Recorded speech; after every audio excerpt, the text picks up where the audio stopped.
चिंतन शाह जी। राधे राधे। राधे राधे महाराज जी। महाराज जी, जब जगत में पाप चल रहा हो तो उस स्थिति में सियाराम में सब जग जानिया सर्वम खलविदम ब्रह्म। जगत जगत में पाप चल रहा हो। गोस्वामी जी के दिमाग में राम चल रहे हैं तो सी राम में जग तुम्हारे में पाप चल रहा है तो पाप दिखाई दे रहा। चश्मा नीला तो नीला, हरा तो हमें तो कहीं पाप नहीं दिखाई दे रहा। हमें तो सब में अपने प्रभु दिखाई दे रहे हैं। हमें कोई एक पापी पुरुष नहीं नजर आ रहा। चश्मा बदल लो भैया अपना। गीता में भगवान कह रहे हैं वासुदेवा सर्वम, भगवान वासुदेव सब कुछ है। मत्ता परतरम नान्यत किंचित अस्ति धनंजय, मेरे सिवा किंचित मात्र कुछ और नहीं है। तुम्हें पाप दिखाई दे रहा। तुम्हारा दिमाग ठीक हो जाए सब ठीक हो गया। हमारा दर्शन जैसा है वैसा हमें दिखाई देगा। गोपियों को दिखाई दे रहा जित देखो तित श्याममयी है। गोस्वामी जी देख रहे जड़ चेतन जग जीव जत सकल राममय जानी, और आप पाप में देख रहे हो। कहाँ पाप है? नहीं, जैसे कोई चोरी करता है या कुछ कोई लूटपाट करता है तो हाँ।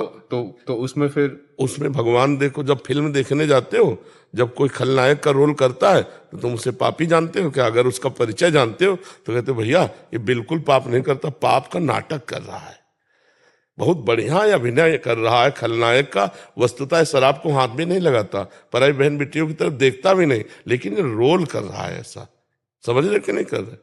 जिससे तुम्हारे परिचय का कोई हो रामलीला में और रावण का अभिनय कर रहा हो खूब ऐसे मस्ती से दुष्टता का, तो आप क्या कहो? हंसोगे, मनोरंजन करोगे। जब कोई कहेगा बहुत नीच आदमी, कहोगे नहीं बहुत अच्छे आदमी है ये। तो ऐसे ही हमारा भगवान तीन माया के नाटक हैं। एक है सतोगुण, एक है रजोगुण, एक तमोगुण। तीन पर्दे चल रहे हैं। एक में राक्षसी रोल दिखाई दे रहा है, एक में मानुषिक रोल, एक में दैवी रोल दिखाई दे रहा है। लेकिन जो रोल कर रहा है वो बहुत बढ़िया है। अगर ये बात आप जान गए तो फिर आप कब किसी को पापी कह नहीं सकते।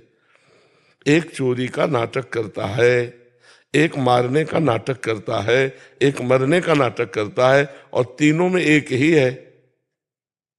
तीनों में एक ही, वो नाटक कर रहा है। तो तुमने अभिनय करने वाले को जाना नहीं। अभिनय करने वाले गोविंद है, श्री कृष्ण है, राम है, उनको तुमने जाना नहीं। अभिनय को देख रहे हो तो तुम किसी को पापी देख रहे हो, किसी को महात्मा देख रहे हो, किसी को अच्छा किसी को बुरा नहीं। पंडिता समदर्शिना विद्या विनय संपन्ने ब्राह्मणे गविहस्तनी सुनी चोय सुपाके चा पंडिता समदर्शिना। रोल गलत है लेकिन रोल करने वाला सही है। जब ये दिमाग में बात रहेगी तो कोई पापी है नहीं। है भला पापी? बताओ हमें। तो यही हमें सही बात देखनी भैया, नहीं तो हम ऐसे तो डिप्रेशन में पहुंच जाओगे। ऐसे तो डिप्रेशन में पहुंच जाओगे।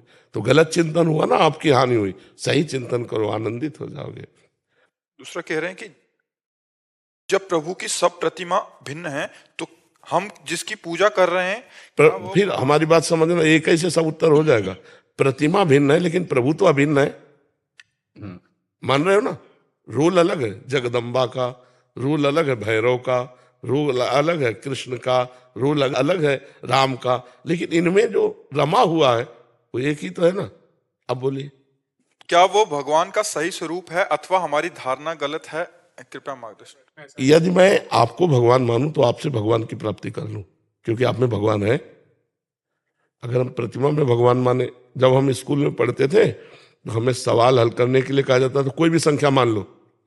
आप लोगों को भी पता है ऐसा? कोई भी संख्या, मानी संख्या से सवाल हल हो जाता था। तो मानी संख्या ब्रह्म गुरुदेव, मानी संख्या ब्रह्म हमारा पति, मानी संख्या ब्रह्म हमारा माता पिता, मानी संख्या ब्रह्म मूर्ति। मानी संख्या से सवाल हल हो जाना है। मान लोगे तो जान लोगे। समझ गए आप?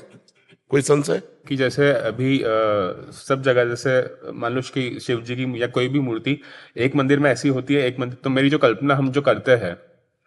असल बात ऐसा है कि शिव जी की जो रूप है ना वो कोई चित्रकार कर ही नहीं सकता है। मतलब कोई भी भगवान की किसी की भी नहीं, क्योंकि वो चिदानंद में है और प्राकृत से आई है।